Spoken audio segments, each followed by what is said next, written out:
Tengan ustedes muy buenas tardes. Muchas gracias por la invitación.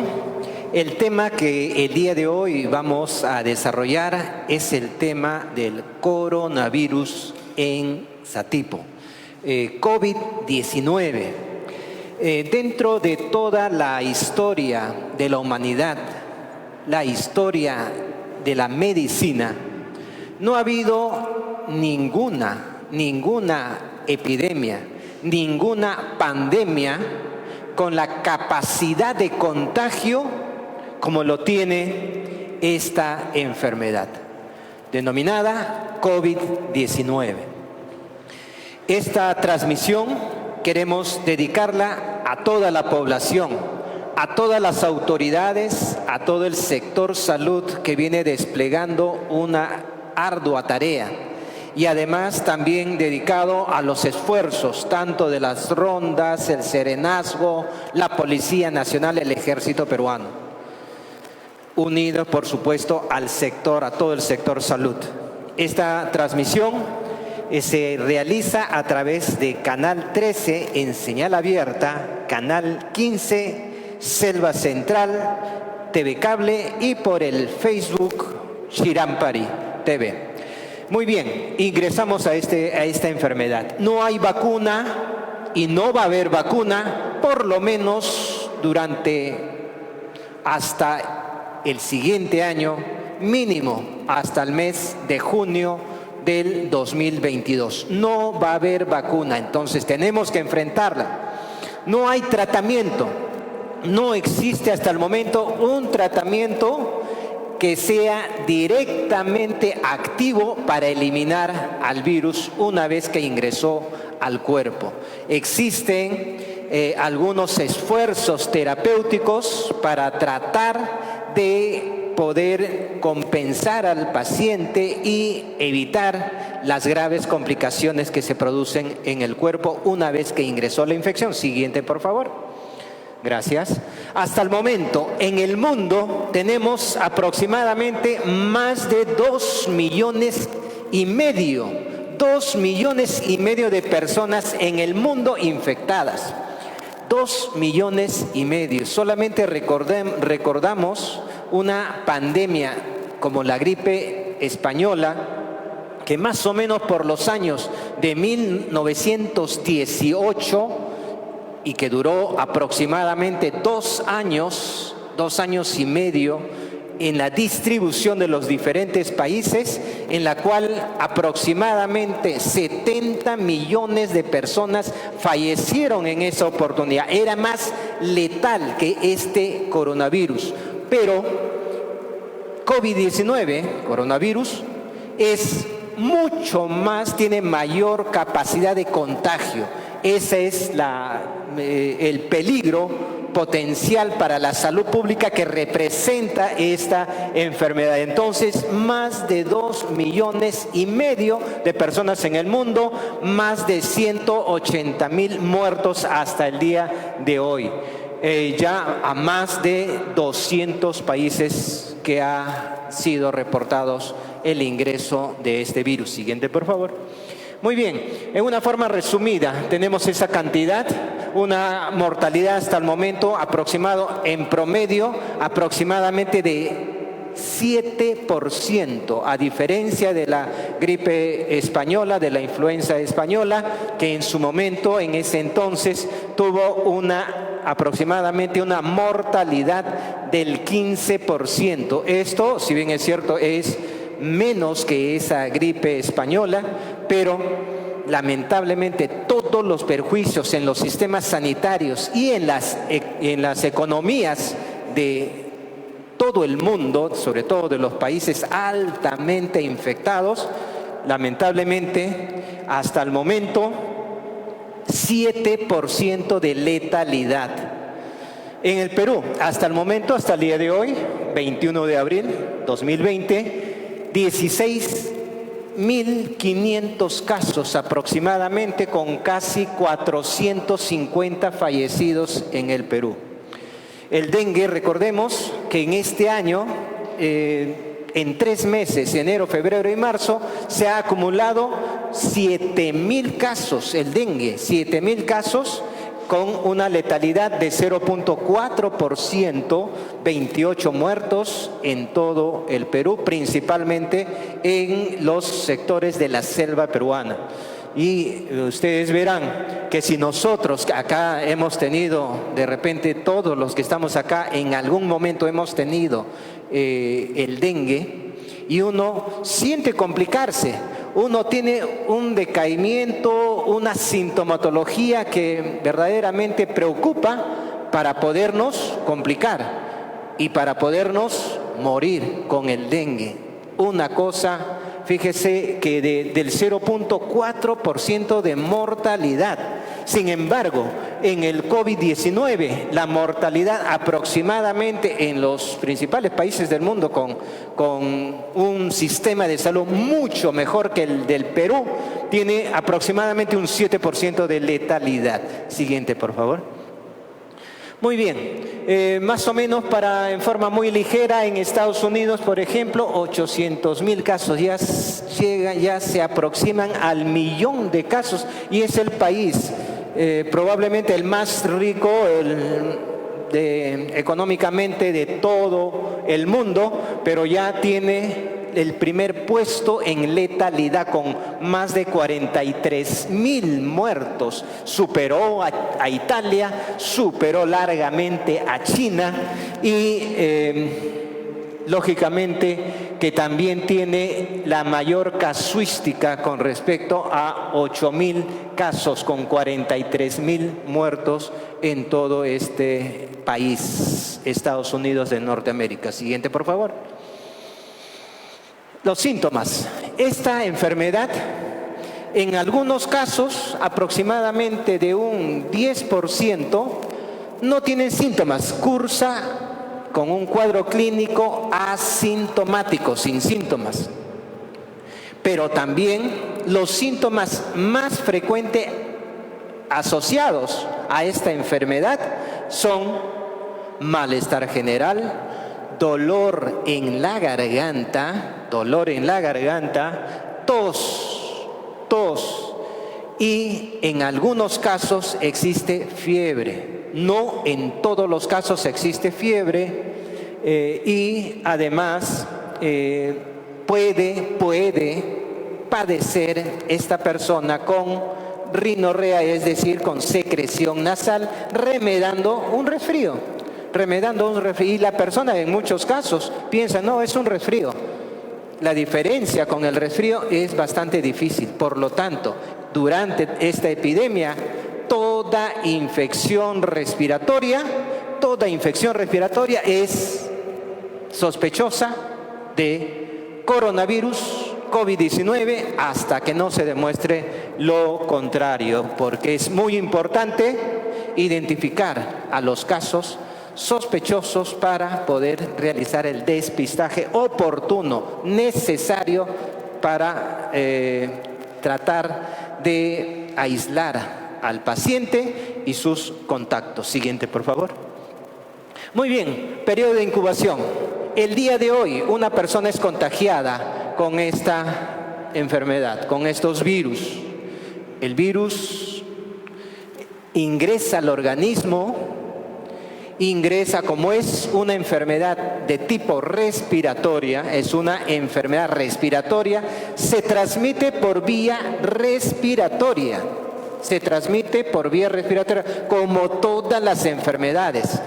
Es una enfermedad respiratoria que se transmite por vía respiratoria. Cuando la persona habla, cuando la persona estornuda, cuando la persona está tosiendo, cuando la persona está exhalando el aire de su respiración. La respiración tiene dos fases. Uno, la inspiración, tomar aire; expiración, eliminar el aire.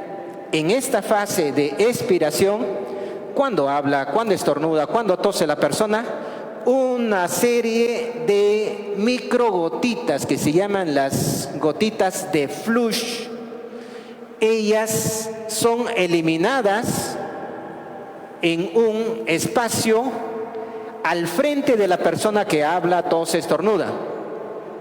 Estas microgotitas nosotros casi no lo percibimos, no lo vemos.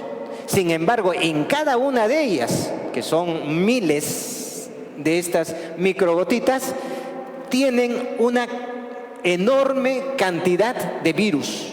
De esta manera, las personas que están frente a la persona se están contagiando. Entonces, periodo de incubación es el momento en el cual el virus ingresa a mi organismo y hasta que se manifiestan los primeros síntomas. Este es el periodo de incubación. Entonces, es el periodo en el cual demora el ingreso del virus hasta que desarrolla ya los síntomas propios de la enfermedad. El malestar, dolor de garganta, la tos, etc. Entonces, todo ese espacio de tiempo, ese es el periodo de incubación. ¿Cuánto tiempo dura este periodo de incubación? El tiempo en el cual, una vez infectado, comienza a aparecer los primeros síntomas, puede ser muy variable. 2 a 14 días. Más de 14 días ya no hubo contagio. Ya no puede haber contagio. Es muy difícil que después de un posible, de repente me ha transmitido la enfermedad. Deja pasar 14 días. Si en 14 días no afloran los síntomas, es porque no hubo contagio. Muy bien, entonces, periodo de contagio 2 a 14 días, pero lo más frecuente es de que 4 a 7 días después del inóculo, después de la cantidad de virus que han ingresado a mi cuerpo, 4 a 7 días después es lo más frecuente en el cual aparecen los primeros síntomas. Periodo de incubación entonces, promedio más importante, 4 a 7 días para comenzar la enfermedad. Máximo contagio, fíjense, esto es muy importante. La persona que ya ha tenido la infección, es decir, el virus ya ingresó a su organismo, va a poder contagiar la enfermedad desde 2 días antes de que aparezcan los síntomas. Ya comienza a transmitir, ya comienza a contagiar la enfermedad. No necesariamente cuando ya aparecieron los síntomas, sino desde el momento en que apareció, 1 a 2 días, ya estaba contagiando la enfermedad. Este es un dato que es sumamente importante tenerlo en cuenta. Y el máximo periodo de contagio es justamente desde acá, 2 días antes del inicio de síntomas hasta 5 días de aparecido los síntomas. Y poco a poco ya comienza a disminuir. La persona que tuvo la enfermedad se considera de que en 21 días, en 20 días, 20 a 21 días, ya no contagia. Por supuesto, si ha ido mejorando, ya no contagia la enfermedad. Muy bien, entonces, y los síntomas duran aproximadamente 7 a 14 días. Siguiente, por favor, señorita. Gracias. Muy bien, ahora, la mayor parte de casos, la inmensa mayoría de casos, el 80%, alrededor del 80%, tienen casos asintomáticos, no tienen síntomas, o de lo contrario tienen síntomas leves a moderados que podría pasar inadvertido muchas veces, o la persona piensa que ha tenido un resfrío, un malestar, y muchas veces también lo confundimos con un dengue. Entonces, por eso es de que necesitamos hacer los análisis correspondientes, porque puede hacernos confundir. Esto nosotros le llamamos, tenemos que hacer el diagnóstico diferencial, porque se confunden los cuadros clínicos entre un dengue, un COVID-19, puede confundirse con una hepatitis, con una infección respiratoria bacteriana, puede confundirse con una infección de los riñones, con una leucemia que a veces también provoca por temporadas, produce malestar, fiebre, un linfoma, etcétera. Por ello es importante para aquellos que dicen de que los análisis no son tan importantes. Efectivamente, nosotros los médicos nos basamos en el diagnóstico clínico, es decir, en lo que examinamos, en los síntomas, en el diagnóstico epidemiológico, es decir, si estuve en contacto con una persona que ha sido positiva para COVID-19 y he estado con él, en contacto con él, y ahora 5 días, 6 días después comienzo con malestar general, dolor de garganta y algo de tos, al inicio es a veces leve la tos, ya podría aproximarnos al diagnóstico. Este es diagnóstico clínico. Segundo, diagnóstico epidemiológico. Tercero, diagnóstico por análisis de laboratorio. Cuarto, diagnóstico por radiografía, diagnóstico radiológico. En esos 4 nosotros nos basamos principalmente para poder establecer el diagnóstico. Es decir, que no necesariamente nos basamos por los análisis, si bien son importantes, pero la sumatoria total de estas 4 determinaciones es lo que nos provee el diagnóstico de estas enfermedades. Entonces, el 20% aproximadamente hacen una sintomatología grave. Lo que médicamente debemos hacer, y en salud pública, donde interesa a las autoridades y a toda la población en general, principalmente también del sector salud, es tratar en lo posible, ¿cuáles son los objetivos? Que la menor cantidad de población se enferme. Es decir, la prevención, que no se enferme. Segundo, si se enferman, que no lleguen a estos casos graves. ¿Cuántos de ellos van a ir hacia una sintomatología grave? Aproximadamente un 20%. 20% va a ser una sintomatología grave. Y de ellos, aproximadamente la mitad, es decir, el 10%, va a requerir de una unidad de cuidados intensivos, cuando la sintomatología clínica es bastante grave y que además el paciente se descompensa, es decir, que afecta gravemente su salud y la estabilidad crítica se produce en su organismo. Por lo tanto, es necesario llevarlo a una unidad de cuidados intensivos.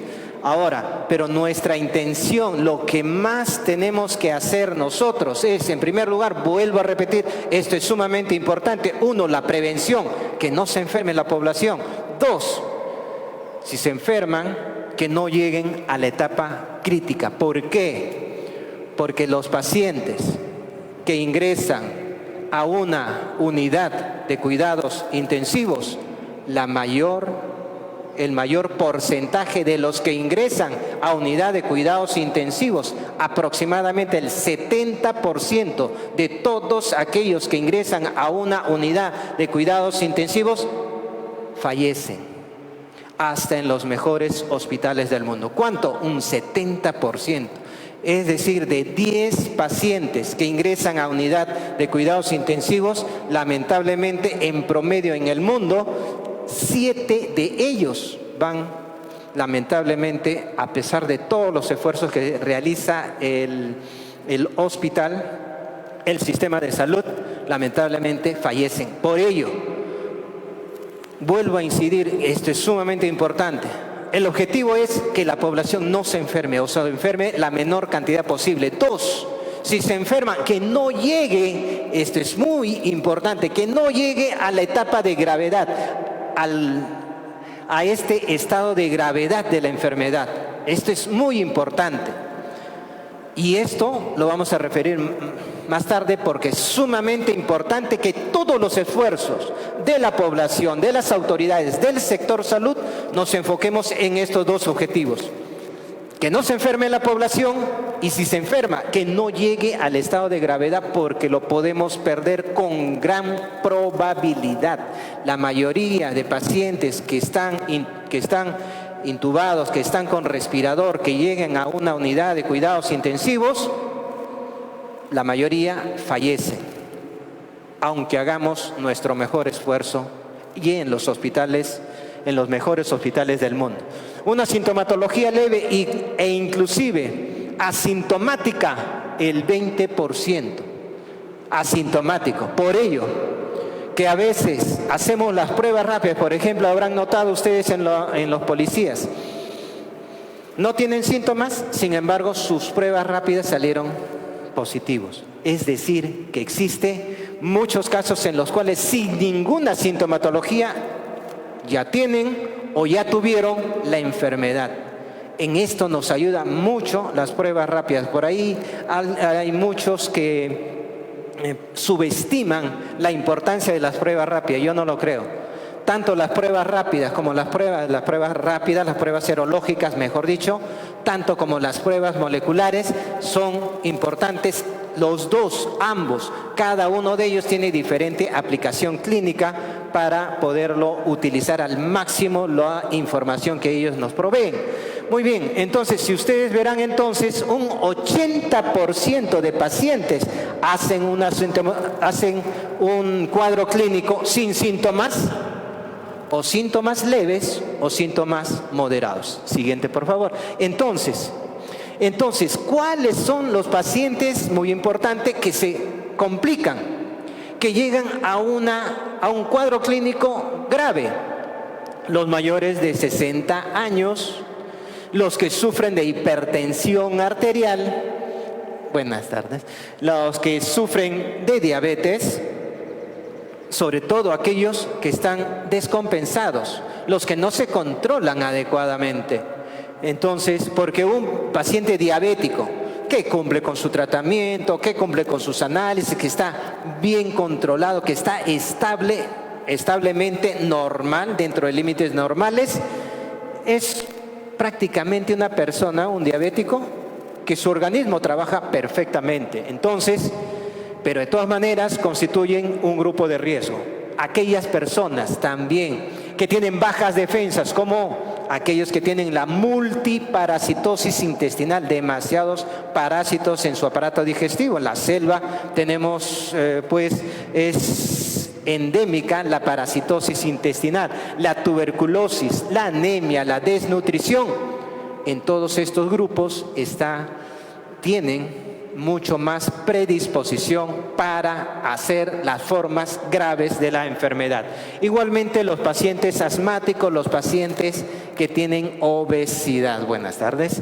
Entonces, enfermedades del corazón, de los pulmones, de los riñones, también en forma crónica, estos pacientes también constituyen nuestro grupo de riesgo, que fácilmente pueden hacer cuadro clínico bastante severo, bastante grave. Siguiente, por favor. Muy bien, ahora, ¿cómo se transmite? ¿Cómo viaja el virus? Este es sumamente importante. Decíamos, es una enfermedad respiratoria, porque rápidamente ingresa hacia la vía respiratoria, y una vez que ingresó hacia la vía respiratoria, nariz y sobre todo en la orofaringe, en la faringe, en la parte posterior de la cavidad oral, rápidamente llega a la sangre. Es decir, que no se queda, como ahí vi una publicación de Facebook, que como 7 días permanece, dice, entre comillas, dice esa publicación, 7 días permanece en la garganta. Entonces, si hacemos gárgaras de sal, de bicarbonato, de limón, etcétera, cosas que no tienen absolutamente ningún sentido científico, médico, esto no es cierto. Ninguna de esas sustancias pueden ayudar a la persona, porque el virus no se queda en la garganta, rápidamente ingresa a la sangre y se dirige con mayor avidez hacia el aparato respiratorio. Es una enfermedad de tipo respiratoria y que tiene se transmite por vía respiratoria y tiene avidez, prefiere ir hacia el aparato respiratorio, especialmente hacia los bronquios y principalmente a los alvéolos pulmonares. En los alvéolos pulmonares es donde realiza la mayor lesión patológica esta enfermedad. Entonces, enfermedad respiratoria se transmite por vía respiratoria y esto se llama la transmisión directa, de una persona enferma o que ya tiene el virus, lo contagia de esta forma. Transmisión directa a través de la respiración. Cuando habla, cuando tose, cuando estornuda, cuando exhala el aire propio de su respiración. Transmisión directa. Esta es una de las principales vías. Por ello, ¿qué hacemos para que no se produzca esta transmisión directa? Distanciamiento. Por ejemplo, yo no tengo ninguna persona a 3 metros de mí, no es tan necesario que utilice una mascarilla. Pero si yo voy a estar yendo a la vía pública a comprar algo, entonces voy a estar de repente inclusive a 1 metro de distancia, porque trato siempre en lo posible de hacer el distanciamiento, tengo que utilizar necesariamente una mascarilla para que esta transmisión, la transmisión directa, no se dé. Entonces, para evitar la transmisión directa, 1, el distanciamiento. 2, el método de barrera. Una barrera que significa las mascarillas. Siguiente, por favor. Esa es la transmisión directa. Transmisión indirecta cuando las secreciones del paciente, o sea, la persona que tiene el virus a través de su respiración, de sus secreciones nasales y lo está transmitiendo por vía respiratoria y estas microgotitas caen hacia los objetos. En este caso, la persona está queriendo abrir con la manija la puerta de su casa. Si la persona ya tiene esta enfermedad, entonces va a transmitir esos coronavirus que ustedes ven en la parte derecha de sus televisores, entonces va a impregnarlo en estos objetos y cuando cualquier otra persona toca esa manija, ya quedó esos virus en las manos. Y cuando la persona coge sus ojos, su nariz o su boca, entonces ingresa el virus a él.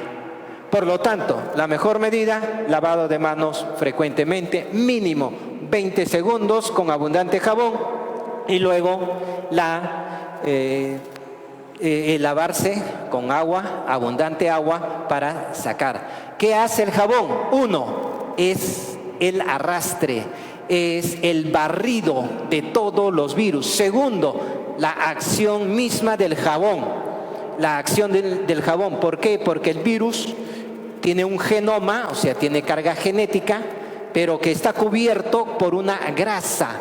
Esa grasa lo destruye prácticamente, lo abre el jabón y por lo tanto el virus se inactiva.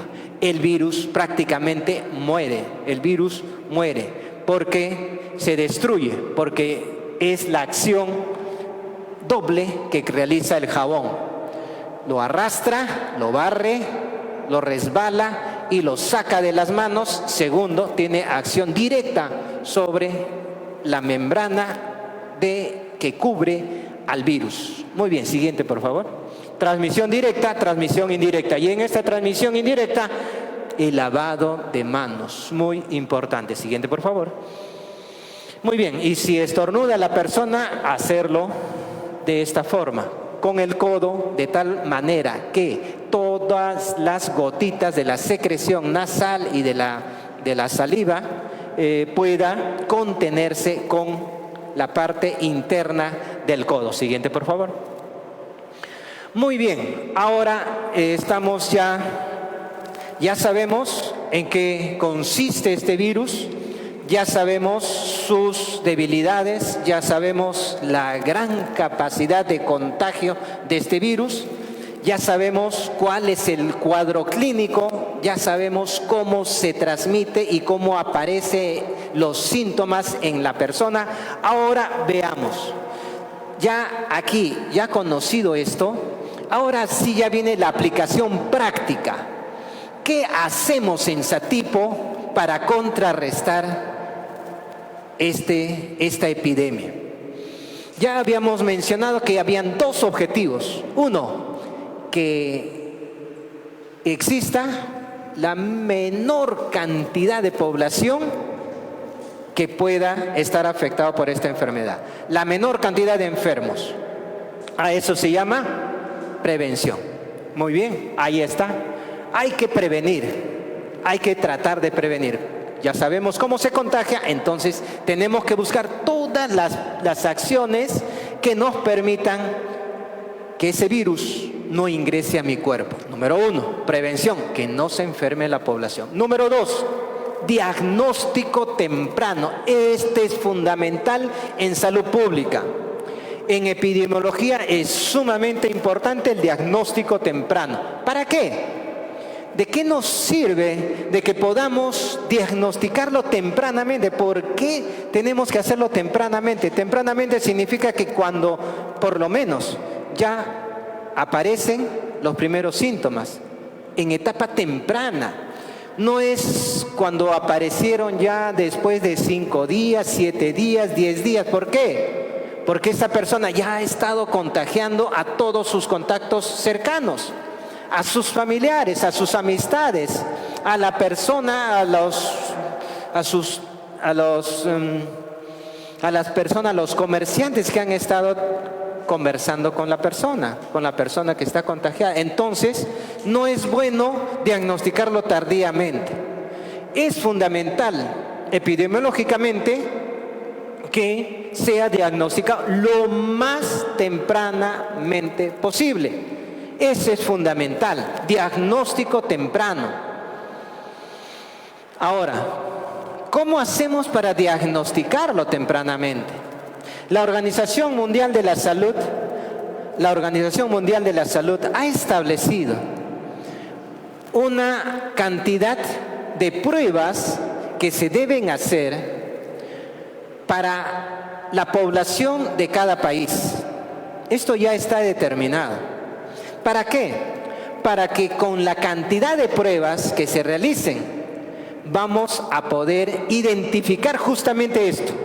Identificar a la persona portadora sintomática, porque son, para la salud pública, son aquellas personas bastante peligrosas, porque transmiten a todas las personas que son sus contactos, porque ella misma no sabe que ya tuvo la enfermedad, o que tiene la enfermedad sin síntomas, en forma asintomática, y que está transmitiendo. El hecho de que sea asintomático no significa que no contagie la enfermedad, al contrario, son las personas que más contagian la enfermedad.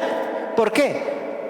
Porque la persona no sabe que está con la infección, porque la persona no va a guardar el aislamiento, porque la persona va a hacer su vida normal, sus actividades normales, no presenta molestias, no presenta síntomas, y está contagiando a una y otra persona, inclusive a sus amistades, a sus contactos cercanos, a sus familiares. Entonces, por eso es que tenemos que identificar a las personas portadoras asintomáticas, que son alrededor del 10% del total.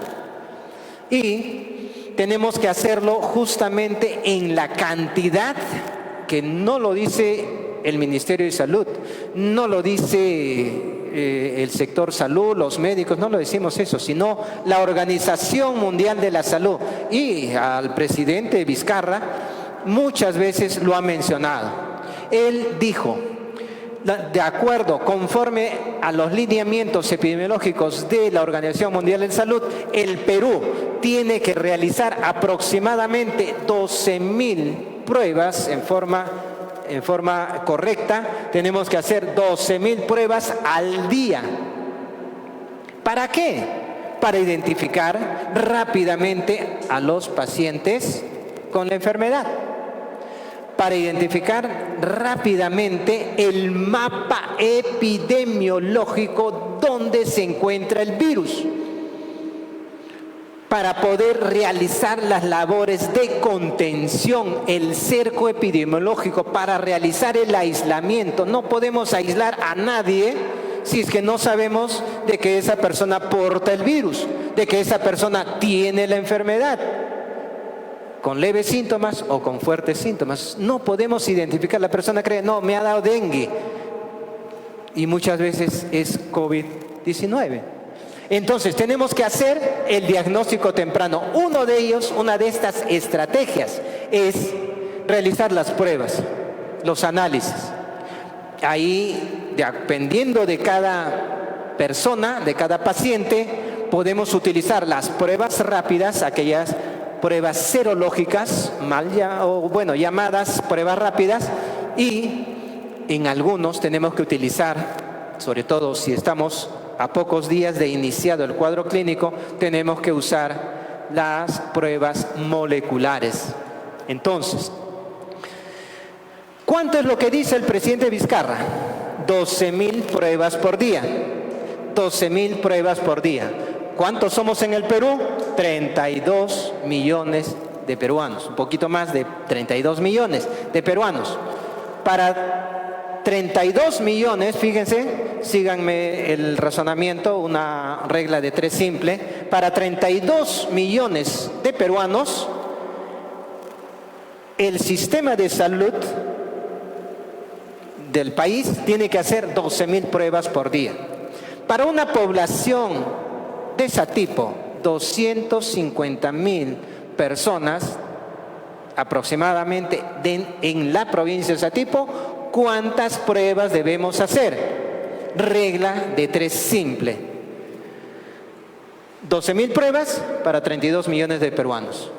Para 250.000 pobladores de Satipo, esto corresponde aproximadamente a 90 pruebas por día. 90 análisis por día. 90 análisis por día. Tenemos referencia por las conferencias de prensa que ha realizado la red de salud de las provincias de Satipo, que aproximadamente han realizado 60 pruebas en todo este mes. 60 pruebas en este mes. Tendremos, la pregunta para ustedes, ¿tendremos un mapa epidemiológico ya en forma adecuada con 60 pruebas en un mes de iniciado la cuarentena?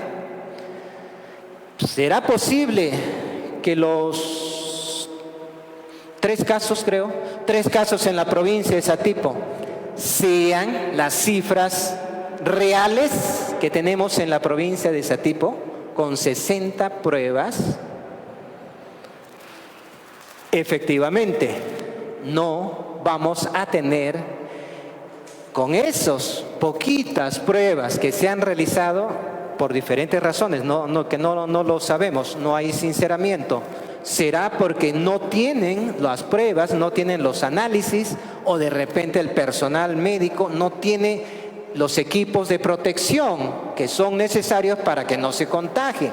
Si ellos pueden tener un montón de pruebas de laboratorio, pero si no tengo el equipo de protección personal y me meto a hacer esa prueba, si realizo esa prueba, lógicamente que el personal de salud se va a contagiar. Entonces, la verdad que no sé qué es lo que está pasando ahí. Lo cierto está en el hecho objetivo. Acá no estamos inventando que nos parece, no. Lo que es cierto es de que son poquísimas pruebas que no representan la realidad de la casuística de COVID-19 en la provincia de Satipo. Y eso no nos permite saber exactamente la realidad. ¿Cuántos casos realmente existen en la provincia de Satipo? ¿Cómo voy a realizar mi mapa epidemiológico? ¿Cómo voy a realizar el aislamiento, el cerco epidemiológico para poder contener la expansión de la enfermedad, la propagación de la enfermedad, si no sé cuántas personas están como portadores asintomáticos transmitiendo la enfermedad o pues ya tienen la enfermedad y que de repente no lo estamos identificando y no lo estamos aislando? Por lo tanto, sumamente importante ahora sí realizar ya, así como al inicio en el Perú, las pruebas eran muy pocas, no se sabía, y luego cuando ya se comenzaron a hacer en gran cantidad, porque ya llegaron las pruebas rápidas, las pruebas moleculares, entonces rápidamente hemos crecido en la casuística nacional. Entonces, aparentemente había demasiado contagio en ese tiempo. No, lo que pasa es que ya se estaba identificando los portadores asintomáticos, los que ya tuvieron la enfermedad y que no lo sabían, y además aquellos que sí verdaderamente ya tenían la enfermedad. Muy bien, entonces, diagnóstico temprano. Tenemos que realizar la búsqueda activa. Tenemos que brindarle los canales de comunicación para toda la población, para que puedan ellos llamar y salir de sus dudas, absolver sus dudas, sus preguntas. ¿Cuántas veces existen muchas personas que tienen dudas de la enfermedad? Tienen dudas de que si tengo o no tengo, de repente ya tengo la enfermedad, tengo ciertos síntomas respiratorios, no sé si eso no es, con quién me comunique, voy al hospital, si tiene los síntomas, quédate en tu casa, llama a un número telefónico que nunca contesta muchas veces, incluso hasta en Lima, que llama al 113, no vengas al hospital, no contagies la enfermedad, no seas irresponsable, pero a la vez ese número telefónico irresponsable muchas veces no contesta. Y si contesta, no dice, ya, quédate ahí, te vamos a enviar un equipo. Pasan un día, 2 días, 3 días, 4 días, y en muchos casos, lo tenemos en la televisión, se mueren en sus casas sin una atención adecuada. O como el excongresista de Pucallpa o de Ucayali, que teniendo la enfermedad, se siente mal, le falta el aire, va a un hospital, no lo reciben, quédate en tu casa, no vengas, va a otro hospital, no podemos atenderte, va al tercer hospital, y ahí hacen la filmación. Ustedes ven, fue viral ese video. Va al tercer hospital, igualmente el médico dice no, prueba rápida negativa, espera en tu casa, ya nos vamos a comunicar contigo. Ese video, si ustedes analizan, sea COVID-19 o no sea COVID-19, ese paciente tuvo que ser hospitalizado por cualquier enfermedad, no necesariamente por COVID nomás se va a hospitalizar. Entonces debió haber sido hospitalizado. Hay responsabilidad ahí. Son 3 hospitales en los cuales no logró su hospitalización, teniendo gran dificultad respiratoria, sea cual fuera. Ese paciente estaba a la vista, estaba descompensado, estaba con insuficiencia respiratoria aguda y debió haber sido hospitalizado. No lo hospitalizan y a las pocas horas falleció. Es un excongresista en la ciudad de Pucallpa. Eso es lo que no debe suceder. Por eso, búsqueda activa, canales de comunicación efectivo para poder identificar la persona, para poder recibir su comunicación. De repente, ¿sabe qué? En mi barrio hay una persona que tiene todos los síntomas de COVID-19, sin embargo no quiere ir porque por la vergüenza, por una cosa, otra cosa, que me van a decir, que me van a aislar, no quiere ir. Entonces, usted, por favor, acérquese, es en tal calle, en tal numeración, es en tal lugar exactamente. Entonces tenemos que brindar esos canales de comunicación efectivo. ¿Para qué? Para el diagnóstico temprano, para poder realizar el cerco epidemiológico fundamental para evitar la rápida propagación de la enfermedad más contagiosa que la historia de la medicina ha conocido.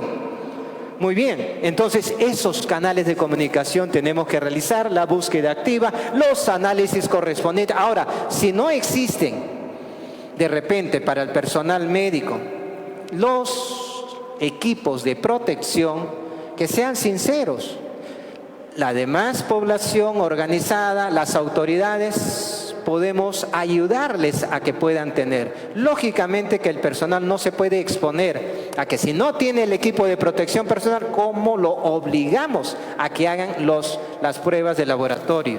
Ellos mismos se pueden contagiar con este virus.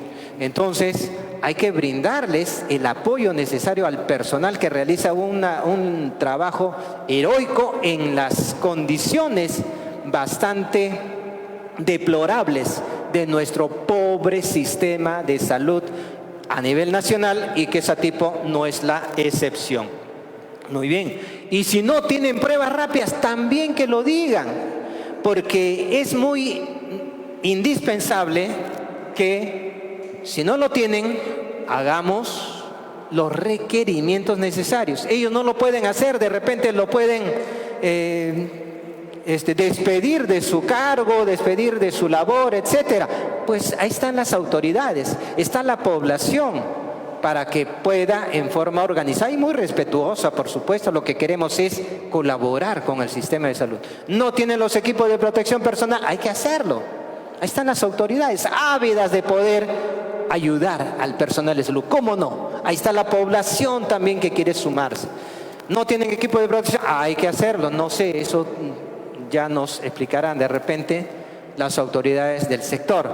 No existen pruebas rápidas, no existen las pruebas moleculares en suficiente cantidad, por eso es que existe poquita cantidad de pruebas, no hacen los análisis como debería ser en la cantidad necesaria de acuerdo a la OMS. Pues ayudémosles al sector salud, a la dirección de la red de salud de la provincia de Satipo, para que puedan también contar con la cantidad suficiente de pruebas, porque esto es fundamental. Si no tenemos pruebas, no estamos hablando de cosas irreales.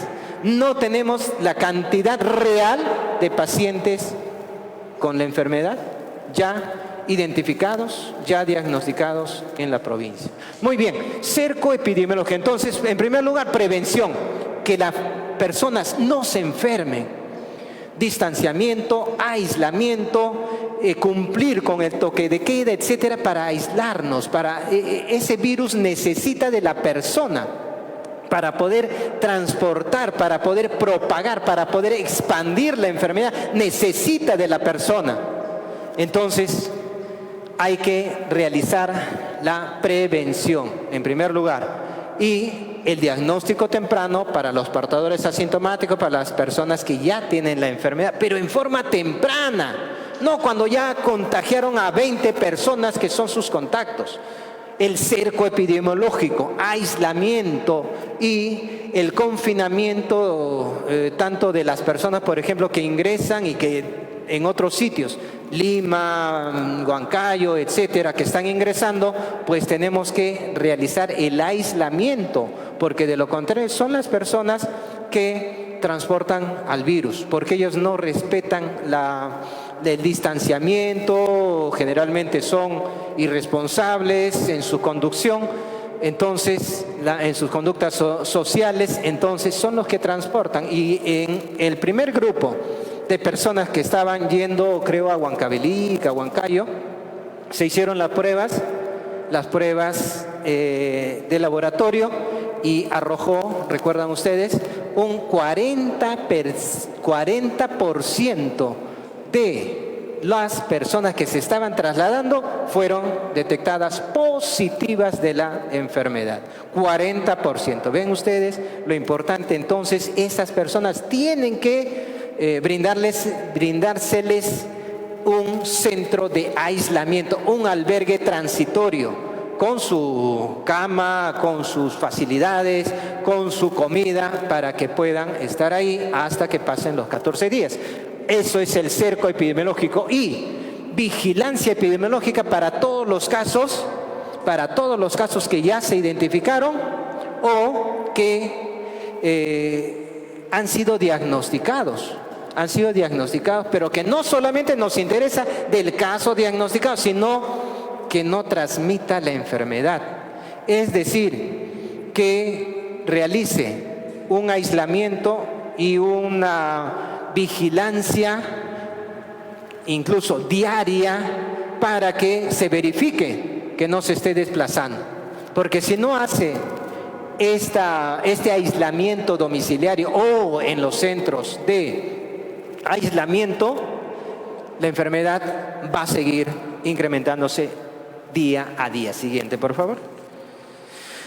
Muy bien, entonces, dos objetivos principales, hay varios, pero los dos principales que tenemos que realizar, población, autoridades, sector salud, nos interesa sobre todo al sector salud, dos cosas. Uno, prevención, que la población no se enferme.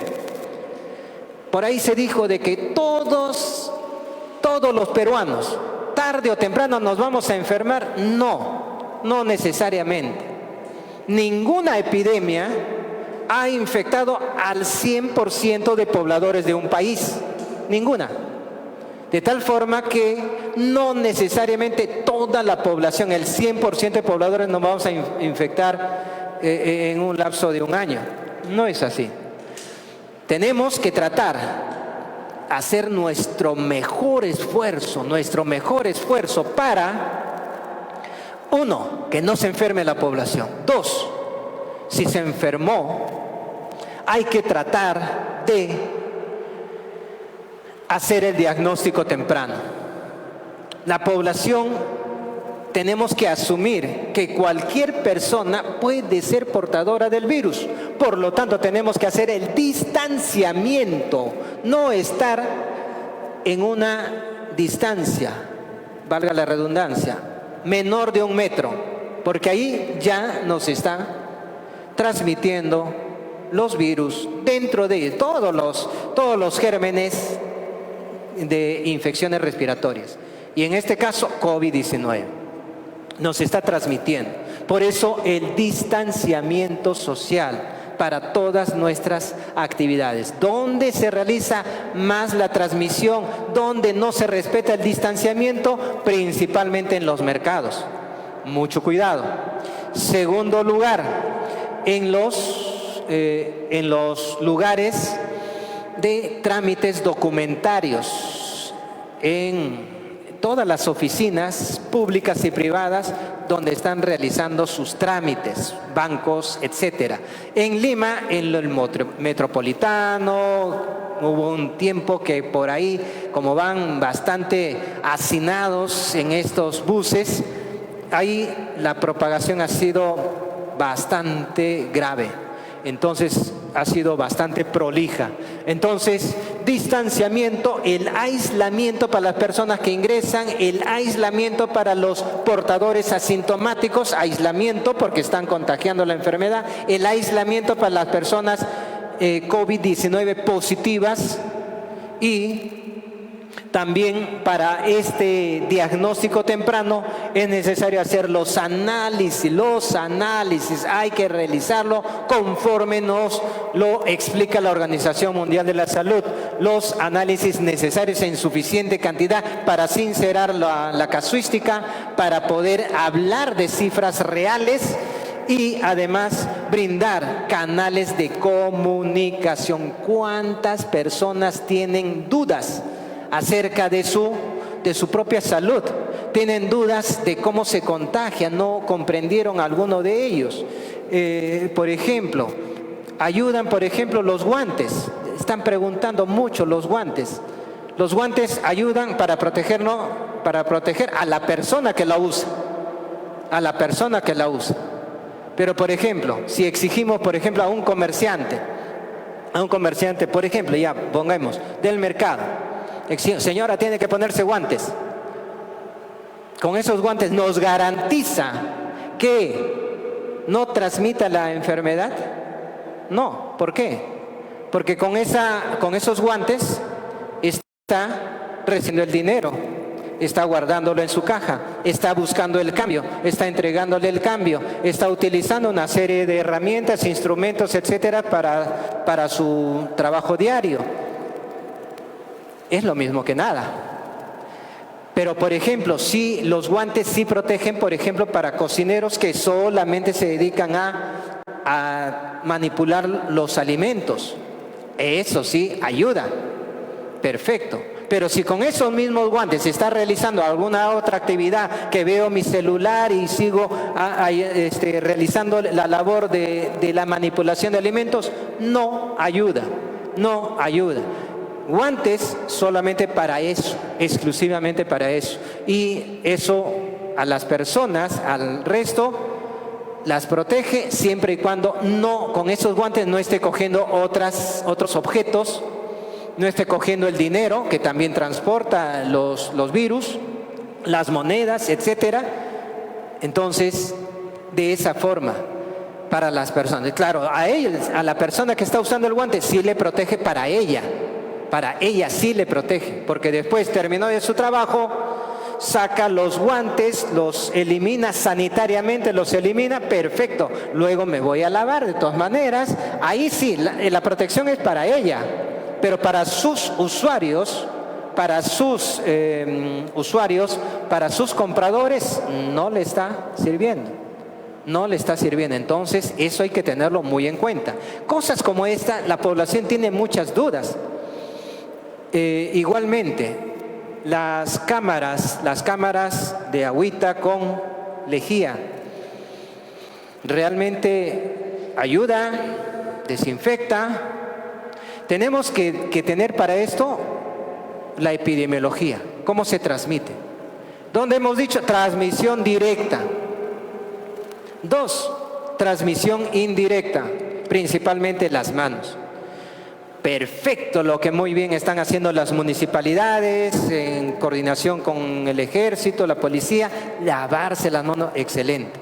Pero mucho cuidado con las cámaras que hacen una aspersión de líquido con lejía. La lejía, cuidado, provoca quemadura en los ojos, principalmente en la córnea. Y las lesiones muchas veces son irreversibles si ha ingresado una suficiente cantidad de lejía. Mucho cuidado. Entonces, eso por otra parte, en pacientes alérgicos llega el agua a la piel directa, y en pacientes que tienen tendencia alérgica pueden tener dermatitis alérgica por producto químico, en este caso la lejía. Mucho cuidado. Entonces hay que utilizarlo con mucho racionalidad estos productos. Sí, quizás tendría una aplicación para algunos sectores, sí, pero hay que tener mucho cuidado. Por otra parte, si yo uso las mascarillas N95, por ejemplo, paso por ello, entonces estas mascarillas N95 se humedecen y ya no realizan su función de contención, de barrera. Cuando la mascarilla N95 se humedece, ya no cumple su labor de contención. No se debe utilizar cuando ya está húmeda, porque ya no realiza esa protección para la persona. Entonces, es otra razón. Por otra parte, si la persona aspira esa aspersión de agua con lejía, también va a tener un poquito de problemas en personas susceptibles a nivel broncopulmonar. Muy bien, entonces, en conclusión, distanciamiento, hay hacer la distancia correspondiente, no estar acercándonos, sobre todo cuando hacemos nuestras actividades sociales, nuestras actividades económicas, en la compra de nuestros comestibles, etcétera, no acercarse mucho, no hablar demasiado, comprar, muchas gracias, retirarse, eso es lo correcto.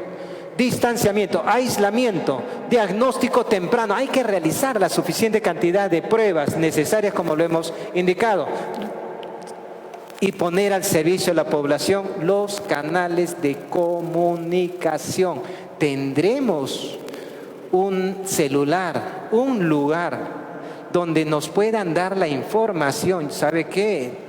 Tengo mi vecino que está con todos los síntomas de COVID. Pero él no, seguramente que no quiere ir a tratarse, no quiere que lo identifiquen, no quiere que lo aíslen. Pero sería bueno de que ustedes vayan. Tenemos un canal de comunicación. La comunicación no necesariamente tiene que ser por celular, tiene que ser en un lugar. ¿Tiene alguna duda? ¿Tiene usted alguna queja? ¿Tiene usted alguna comunicación? ¿Alguna notificación de usted, de su familiar, de su vecino, de alguna persona? Colabore para que el sector salud lo identifique. Pero si nos dicen, quédate en tu casa, no vengas al hospital, nosotros vamos a ir, llama al 113, eso hace una barrera. No es lo que queremos en salud pública. Cuanto más cercano tengamos a la población nos va a ayudar al sector salud para poder diagnóstico temprano, identificación de las personas, los análisis en forma oportuna, en forma masiva, para poder tratar de identificar todos esos casos, para hacer nuestro mapa epidemiológico, dónde se está moviendo el virus, para poder realizar la contención necesaria, etcétera. Búsqueda activa, canales de comunicación, tanto por celular como también físico, también es necesario, por supuesto con todas las medidas necesarias para la protección del personal. La monitorización, eso significa estar pendiente de los casos. Esto creo que se está cumpliendo por parte del Ministerio de Salud. Están yendo a sus respectivas casas, señora, ¿cómo está? Está cumpliendo con su aislamiento, perfecto, en su casa de repente, perfecto, pero sería mejor que exista un centro de aislamiento para que realmente se cumpla el aislamiento que queremos, que no siga expandiéndose, no siga propagando la enfermedad. Muy bien, eso es la monitorización de cada paciente. Lo mejor, para hablar un poquito más claro, porque todo eso constituye la vigilancia epidemiológica, lo que se denomina la vigilancia epidemiológica, es decir, de estar vigilantes, buscando casos, monitorizándolos, cómo van, se están cumpliendo con las indicaciones. Y una cosa muy indispensable que no se hace el énfasis a nivel nacional, y lo cual no es correcto: a los primeros signos de alarma, cuando ya se está descompensando, no es necesario que ya no pueda respirar, que esté como el excongresista en Pucallpa buscando hospitalizarse cuando ya su enfermedad está avanzada y todavía no lo quieren hospitalizar. Es increíble. Para que no llegue a este 20%, para que no llegue a este 20% que es prácticamente que nosotros lo vamos a perder el caso, vamos a tener mayor índice de letalidad. No queremos que llegue a ello. Entonces, lo que tenemos que hacer es tratar rápidamente hacer el tratamiento correspondiente. A los primeros signos que ya nos indican que se está descompensando, es decir, que ya le dificulta mucho la respiración, le dificulta la respiración, que ya está su estado de conciencia deprimiéndose, ya está casi desmayándose. No es necesario que ya esté desmayado en la vía pública para recién activar la alerta y respuesta. Es necesario que a los primeros síntomas que la persona ya se siente mal, hospitalizarse. ¿Cuántas camas de hospitalización COVID tenemos? ¿Tenemos camas? Ahorita, no hablamos de aquí a 2, 3 semanas, 4 semanas, un mes. El día de hoy se presenta un caso COVID-19 que requiere hospitalizar. Tenemos un lugar adecuado, ya preparado, listo para recibir a un paciente que el día de hoy necesite hospitalizar.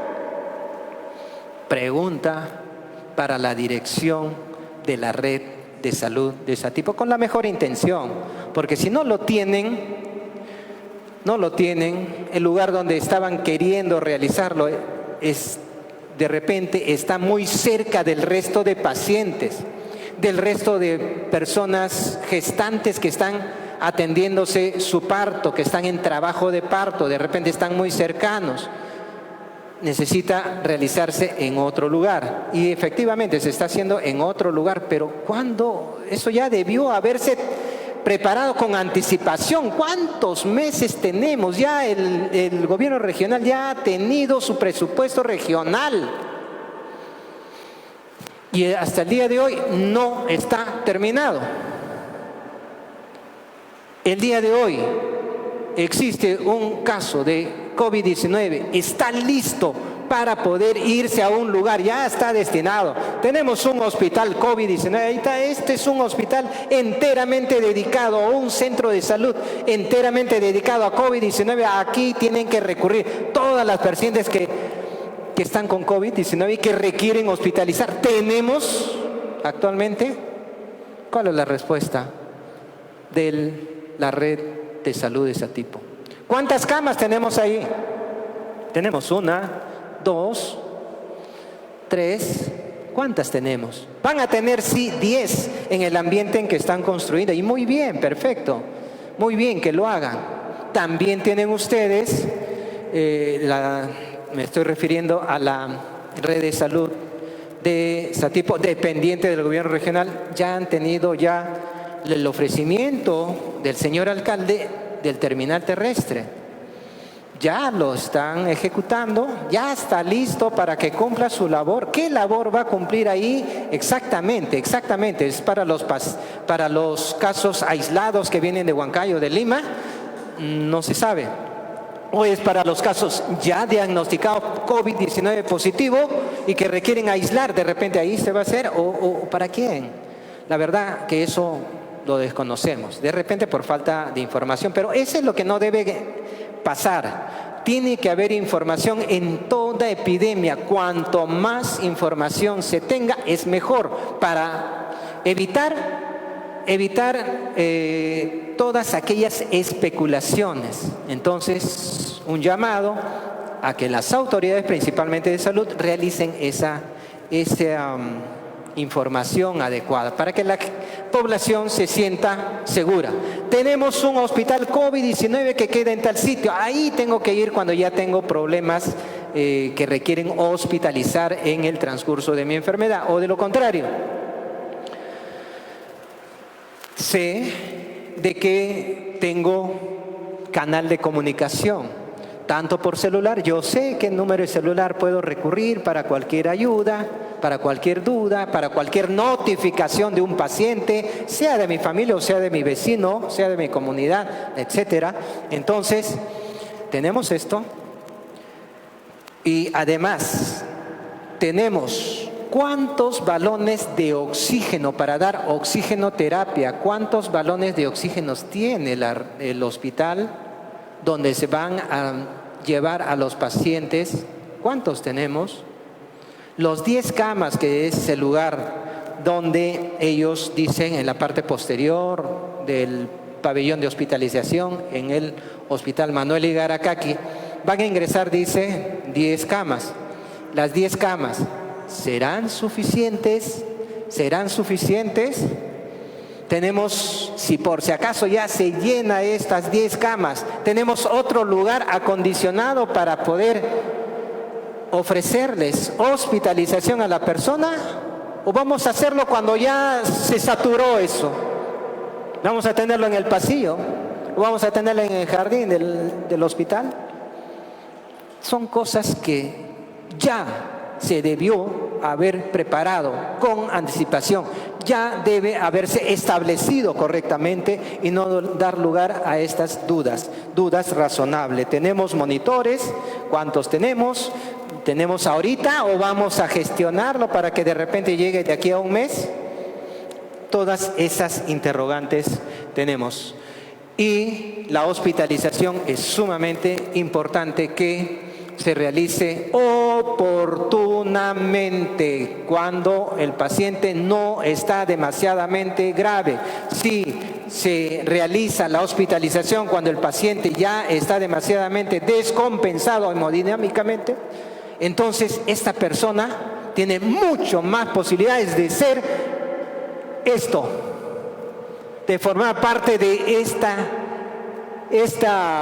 este cuadro clínico bastante grave y que va a dar lugar a que tengamos estadísticas fatales en mayor medida. ¿Por qué en Ecuador tienen alta mortalidad? Tienen menos casos que en Perú, pero tienen mayor mortalidad que el Perú. Justamente por ello, el sistema de salud no puede fallar. Será precario, estará en crisis desde hace muchos años. No responsabilizamos a los actuales gobernantes. Esto ya tiene muchos años.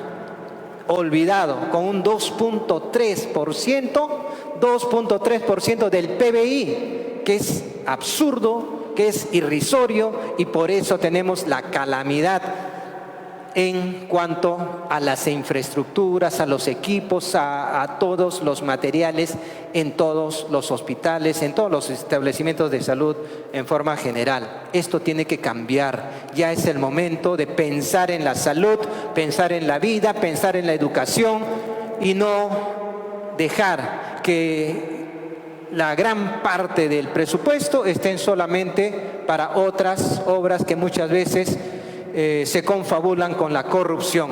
Y lo otro, como casi no se puede realizar de ese mismo tipo, se da unas partidas totalmente insuficientes. ¿A costa de qué? De exponer a que la población no tenga los servicios adecuados, equipados y en funcionamiento completamente adecuado, como se merece los pobladores de ese tipo del Perú, y que eso ojalá que se cambie. Señores, ha llegado el momento de que nos pone a prueba esta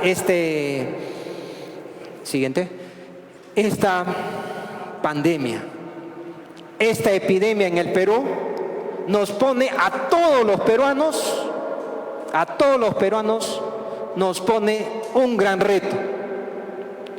Y tenemos que tener la capacidad, tanto autoridades como población, de buscar los vínculos que nos unen y no las diferencias que nos separan, para demostrar de que sí estamos a la altura de poder enfrentar a este virus, de poder enfrentar a esta epidemia que está poniendo en zozobra a todo el mundo, pero el Perú, gracias a sus factores climatológicos y a la fortaleza y a la acción conjunta de pobladores como las rondas, como la población que en muchos casos se pone la camiseta del Perú, deponiendo cualquier otro interés de por medio, y que aquí lo que tenemos que hacer es sumar para que todas aquellas debilidades que tenga nuestro sistema podamos ayudar, podamos colaborar, pero eso sí, con sinceramiento. No tengo equipos de protección, ayúdenme.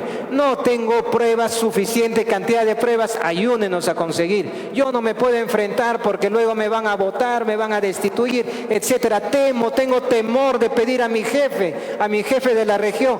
Para eso estamos los pobladores organizados, para eso están las autoridades correspondientes, que yo sé que todos juntos, tratando de poder identificar nuestras debilidades con la mejor intención del mundo para poder enfrentar todas aquellas falencias y debilidades y conseguir de que en Satipo sea un ejemplo, ¿por qué no? Sea un ejemplo de lo que puede hacer autoridades y población en conjunto, tratando de realizar el mejor esfuerzo para la salud y para la vida de la población. Entonces, autoridades, población organizada, sector salud comprometida, responsable y con sus materiales necesarios para poder todos tener un cambio radical en el mundo de priorizar un sistema de salud competente para el resguardo del bien jurídico protegido por el Estado, como es la vida y la salud, el prioritario en nuestro ordenamiento jurídico.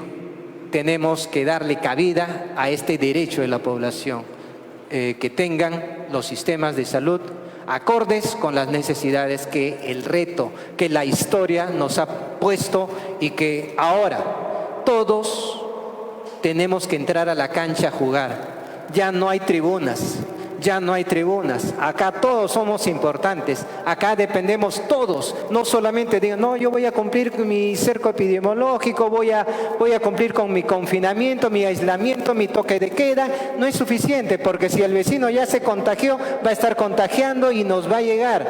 Y en cuanto a nivel macro, si la población de Satipo no aísla a las personas que están ingresando y que están potencialmente trasladando el virus y llevándolos a Satipo, ¿de qué sirve de que estemos cumpliendo todo individualmente si no nos preocupamos del resto? Esta epidemia nos pone este reto que todos debemos estar decididos a poder enfrentar y cumplirlo a cabalidad. Muchas gracias. Si tuvieran alguna pregunta, con todo gusto para poder... Si tienen un micro, por favor, para podernos escuchar. Y también en Canal 13 de Señal Abierta, y en Canal 15 de Telecable Selva Central, Canal 15, en Facebook, Chirampari también, y también por otra red, también por las redes, también nos están siguiendo. Adelante con su pregunta. Muchas gracias por su intervención. Bien, primero quiero felicitar al doctor Novoa por la buena ponencia, ¿no?, respecto de cómo prevenir sobre el tema del coronavirus.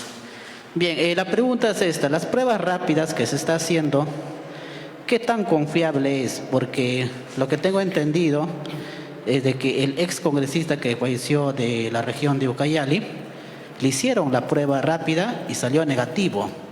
No sé si existe esa confianza. Uno, y la segunda pregunta sería, ¿qué tan difícil es la adquisición de estas pruebas rápidas o moleculares? Porque no tenemos aquí en Junín.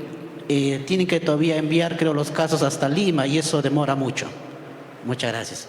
Gracias más bien por su intervención. Excelente pregunta, excelente. Pruebas rápidas. Tiene sus indicaciones, es sumamente importante para mi punto de vista, es sumamente importante. Y no son complementarias, acá se maneja el hecho de que son complementarias, siempre estamos diciéndolo, pero son pruebas que tienen alta capacidad de especificidad. Lógico que tienen un menor rango de sensitividad. Me explico. Que los positivos sí son confiables, los positivos, pero existen falsos negativos y tenemos que usarlos cuando ya la persona, si estamos queriendo realizar en una persona vamos a encontrar positivo cuando ya pasó aproximadamente 7 días del inicio de la sintomatología. No puede ser que yo recién hoy día o de repente, ayer ya comencé con malestar, ¿me hago la prueba rápida? No, estamos desperdiciando la prueba. Ahí tenemos que usar las pruebas moleculares, porque eso sí va a salir positivo. La prueba molecular, que es el hisopado nasofaringeo, esas se llaman pruebas moleculares. Estas pruebas moleculares detectan al virus y desde el primer día ya sale positivo. Ahora, al 100% no, tampoco no. Todas las pruebas tienen un cierto grado de poder fallar en su resultado. Tienen un 90% de confianza, de confiabilidad. Entonces, si tiene un día o 2 días, utilicemos un hisopado nasofaringeo, sobre todo, muy especialmente en personas que que tienen enfermedades preexistentes, los factores de riesgo que hemos podido explicar. Entonces, pruebas moleculares cuando tiene 1, 2, 3 días de enfermedad. Pero si ya tienen 7 días de enfermedad, ya podemos usar las pruebas rápidas o pruebas serológicas, mejor dicho, pruebas serológicas, y que es de sangre. Entonces, estas pruebas serológicas es importante para realizarlo en su momento oportuno. El médico utiliza el criterio para ver cuál de las dos voy a utilizar. Pero las dos son sumamente importantes utilizando el criterio técnico, el criterio médico. Son muy importantes. Ambas tienen bastante utilidad. Ahora, si por ejemplo en el caso del congresista creo que tenía 5 o 6 días de enfermedad, lógicamente que en él va a salir la prueba rápida negativa. Pero si hubiera salido positivo, ya tenemos más. Prueba rápida positiva más sintomatología de COVID, ese es prácticamente ya el diagnóstico confirmado, prácticamente, y tenía que ser tratado como tal. Entonces, sí, son útiles ambas pruebas. Cada uno tiene su aplicación técnica que el médico va a utilizarlo en forma técnica, en forma lógica, para poderlo utilizar el máximo beneficio de ambas. Entonces, pruebas moleculares detectan al virus. Ese hisopado nasofaríngeo, prueba molecular, detecta al virus. Prueba serológica, prueba de sangre, las pruebas rápidas detectan los anticuerpos, es decir, aquellas defensas que la persona que ha recibido ya el virus, la persona infectada, ya está generando, ya está produciendo las defensas que genera el cuerpo. Y a partir generalmente del séptimo día de instalado el cuadro clínico, de haber comenzado los síntomas, ya generalmente ya sale positivo en un gran porcentaje. O sea, nos ayuda. No sé si está suficientemente claro. Las dos son de utilidad. Doctor, tenemos varias preguntas acá de las redes sociales, ya, vamos a hacer algunas porque son muchas y el tiempo también, el toque de queda es a 6 de la tarde. Una de ellas es, ¿qué institución es la encargada de efectuar todas las acciones de prevención? ¿Qué institución? Para realizar todas las... en lo que es prevención, es las autoridades en general, por eso el ejército, policía, municipalidad y el sistema de salud, rondas, serenazgo, etcétera, todas ellas participan para la prevención. ¿Cuántos ventiladores mecánicos tiene el Hospital Manuel Igaracaki, también el de Salud? Salud no tiene ventiladores mecánicos, que yo sepa. Esperábamos la presencia del doctor Maiker, el director de la red de salud de ese tipo, por alguna razón no está, pero esa pregunta debería haberlo contestado él. Sé de que, en forma extraoficial, sé de que el hospital tiene dos ventiladores mecánicos. Creo que una tiene algún desperfecto. Una de ellos lo tiene sí, pero está siendo utilizado en sala de operaciones.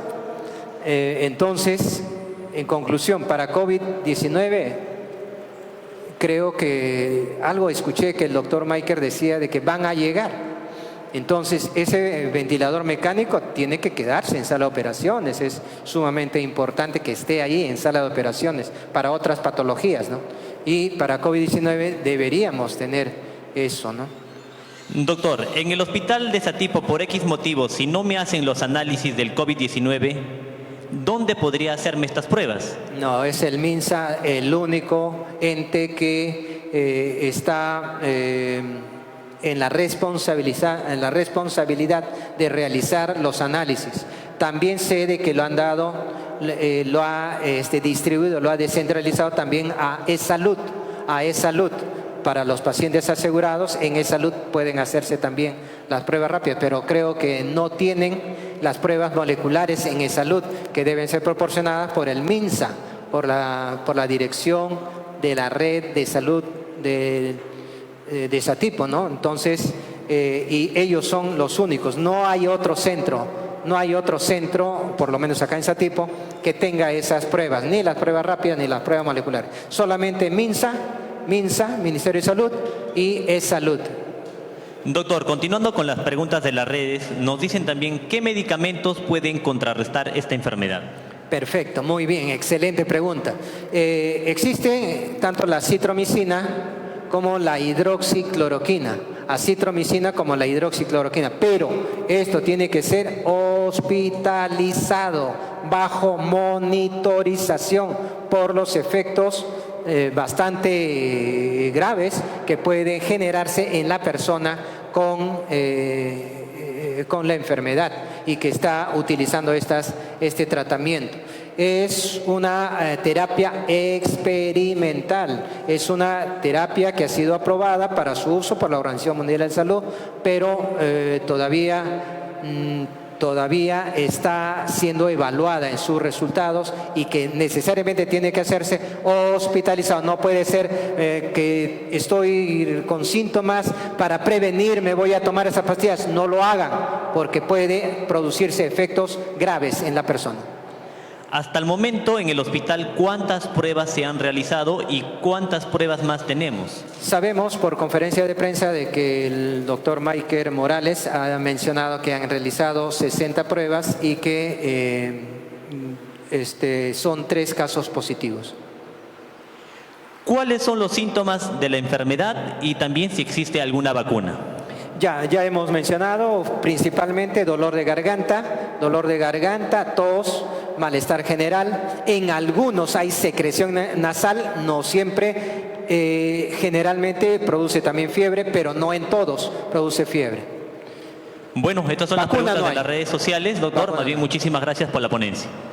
Gracias, siempre estamos con toda la buena voluntad de unir esfuerzos. Es necesario ahora más que nunca, tanto población como autoridades, poder tratar de realizar nuestro mejor esfuerzo de unidad, de complementación, pero eso sí, también con sinceridad, con transparencia. Si algo no se tiene ahora tenemos que decirlo para poderlo gestionar. Mañana más tarde, si vamos a hacer algo, tenemos que hacerlo ahora. Esto quiero que sea como una conclusión.